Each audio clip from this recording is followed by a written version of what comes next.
Hi, good morning. I'm going to talk about the concept of bilingualism and the concept of power in Colombia.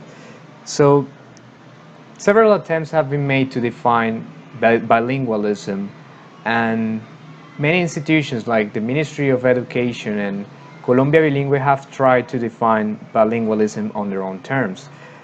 Defining bilingualism becomes a little bit problematic.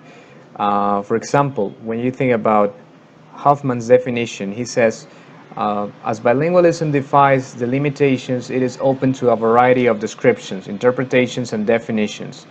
Well, Hoffman is trying to say that there are many definitions of bilingualism, as the ones that we have here from Mohanty and Butler and Hakuda.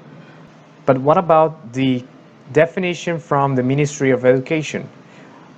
They say that bilingüismo means mejoramiento de las competencias comunicativas en inglés como lengua extranjera en todos los sectores educativos.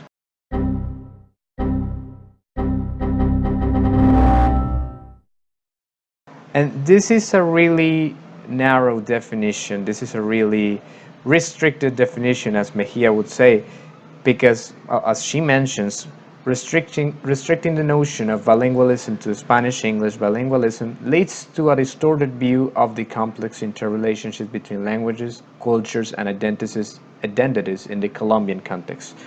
In the same guise, Guerrero 2008, in an critical analysis discourse she did on these documents from Colombia Bilingüe and the Ministry of Education, she says, as my findings will show, the aforementioned document intends to serve the interests of a very few at the expense of the majority by constructing and spreading its own concept of bilingualism. So this becomes problematic, as I said, when you think about the experts and then Colombia Bilingüe, that they appear or they may show themselves as the experts here. So who would win?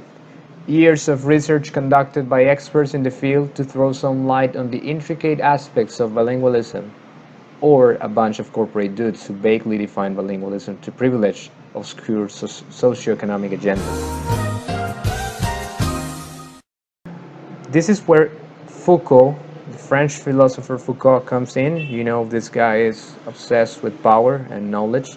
He says, we should admit that power produces knowledge, and not simply by encouraging it because it serves power or by applying it because it is useful.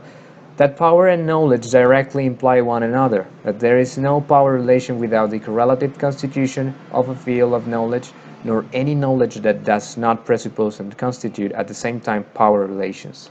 The problem here is that it is probably due to little clarity about the concept of bilingualism what makes Colombians' minds the perfect ground to push any definition of bilingualism.